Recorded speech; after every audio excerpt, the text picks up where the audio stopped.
Our Across the Aisle segment tonight, the left is using words like extreme, religious, right-wing, anti-woman, anti-choice, and even dangerous to describe an abortion-related bill in the Ohio state legislature. It's the heartbeat bill, which would ban abortions after the baby's heartbeat can be detected. That would, in essence, ban abortions in Ohio after 6 weeks of pregnancy. Though an unborn baby's heart starts beating around 18 days after conception, doctors have only developed technology strong enough to hear it by about 6, 7, or 8 weeks along. And with me now to respond to the left's hysteria about this bill, Democratic media strategist Franco Ripple. Franco, good to see you. Good to see you. Just counting down the days until Trump Mania 2017. Well, it's not too many days. What is it, like 38 at this point? Franco, let me ask you, in this day and age, with science as advanced as it is, we have 3D and 4D ultrasounds. You know, we can see our unborn babies on our refrigerator doors, sometimes even sucking their thumb halfway through the pregnancy. Doctors are able to do surgery in the womb and then sew the uterus back up, and the baby continues to develop. Medical advances support viability. Sometimes as early as 21 weeks now, halfway through pregnancy, we can detect brain waves, we hear heartbeats. Don't you think at this point in our advanced scientific age, it's a bit extreme to claim that unborn babies aren't life? Listen, I get it. And maybe a few years ago, I wouldn't have said that. But the truth is, I am a parent, and I've had no greater pleasure in my life than, besides delivering my baby boy, was being able to watch him develop in the womb. And I get what opponents, what anti-choice folks are saying about that. But the reality is that Roe v. Wade, if you look at what it does, protects a woman's right to privacy. Yes, we have had extraordinary advances in the last 45, almost 50 years in medical technology since the 1973 Roe v. Wade decision. We know things that we did not know. We know things now that we did not know then.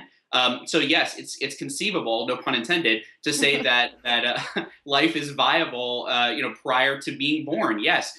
But Roe v. Wade protected a woman's right to privacy under the 14th Amendment. Right, and even Roe v. Wade, afterward, they said that they did not know the scientific part of this, that they could be wrong, or scientific advances could undermine their argument, essentially. And I guess that's my question. What if you're wrong? Don't we as a society tend to err on the side of life here? What if you're wrong? Where's the proof that life doesn't begin at conception?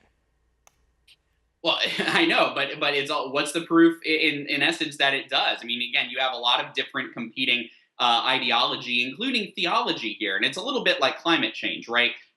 You have all of the leading scientific experts in the world, nearly all of them, Liz, saying right. That's a different conversation for a different day. I'm not taking that bait, Franco. That's actually my point, though. There is no proof, as you will, either way. But don't we, as a culture, tend to err on the side of life? I mean, take for example, if a young child was run over by a car, hit by a car, laying there unconscious, wouldn't we do everything possible to try to save that life, to make sure that that life continued, to err on the side of life, even if we weren't sure whether life existed at that moment or not?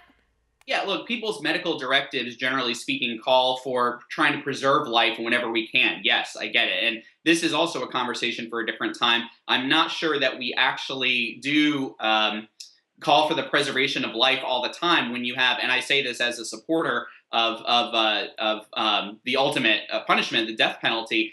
We don't always do everything we can to preserve life. But I get what you're saying, which is that if we have proof, so to speak, that life exists in the womb, shouldn't we go out of our way to protect it? Right. And again, I'm sensitive to that, but ultimately it is a woman's right to choose. We have too many competing different ideologies and, again, theologies saying, for example, life begins in conception. Does it begin at 18 days? Does it begin at 6 weeks? Does it begin at viability outside the womb at 20 weeks? The truth is, this is, again, why I brought up climate change, is in an instance where we have nearly everyone agreeing, and yet you have a few vocal dissenters over here, and it throws everything into chaos. We really don't know with life when exactly. Right, but isn't that what liberals are doing, though? By opposing bills like this heartbeat bill that identifies life as being worthy of protected. It's not even saying life begins here or there anyway. It's saying when we can hear the heartbeat, it's a viable baby. It's a human being inside. Aren't liberals arbitrarily assigning a date that person deserves protection or not protection by not even having a scientific backup in order to say whether or not it is? On the contrary, we are trying not to assign something arbitrary. And again, just bear with me on this. A heartbeat, brainwave activity, viability outside the womb. Technically, those are arbitrary dates. They are, because they change constantly.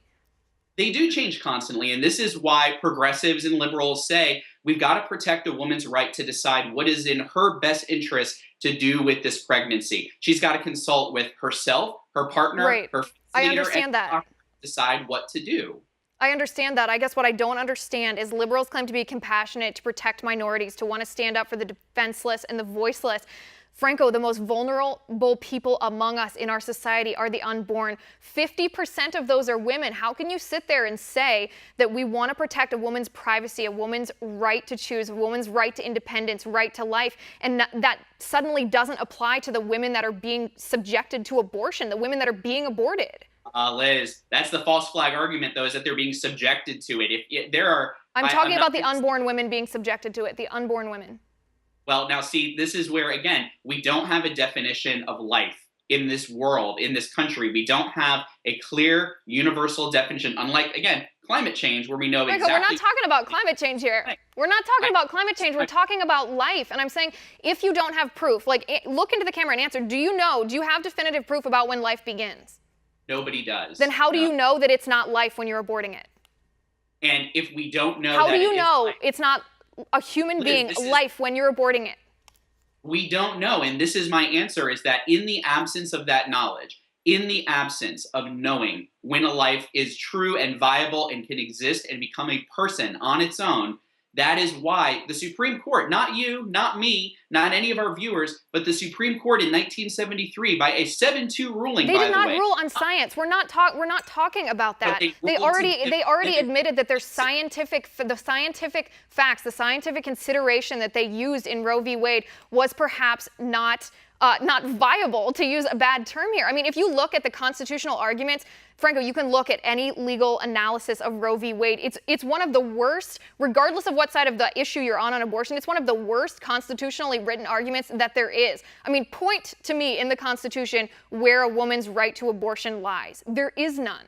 It's not. You're right. It does not exist as what's called an enumerated right. And Justice Scalia, who's now passed, was a big proponent of what's called strict constructionist, or a strict.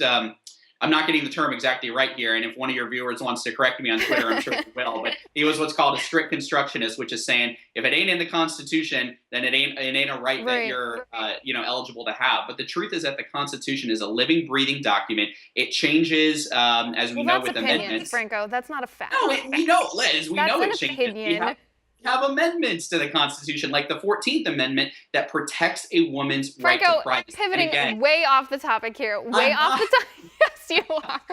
This is a perfect place. This is a perfect place to wrap up this conversation. We both agree there's no definitive proof when life begins. The viability argument, I think we both agree, is invalid because it's medical advances that determine when life can be supported outside the womb here. And like I said, it just seems hypocritical to me sometimes when the left gets so upset about this issue, so upset about a heartbeat bill, which is designed to protect the unborn, when their entire platform is standing up for the oppressed. A woman's right to choose what is best for her, her partner, for her life. Okay, I know women who have made this difficult. We all do, Franco.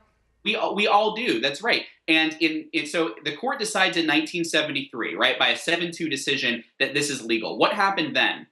30 years later, in 2003, yes, a group of women submitted affidavits to the Supreme Court saying, we regret our abortions. And that is a terrible thing. I know many women do come to regret having an abortion. It's true. And for many other women, including some that I know, they decide this is not the right time for me, for my partner, if I am partnered. This is not the right time in our life. I cannot support this child.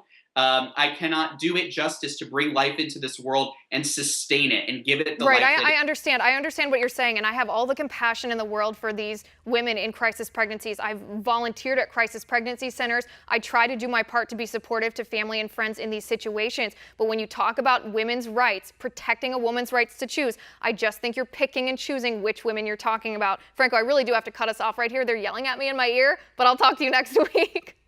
Our final tipping point of the night, 5 things that smell fishy about the Russia hacking story. We'll be right back.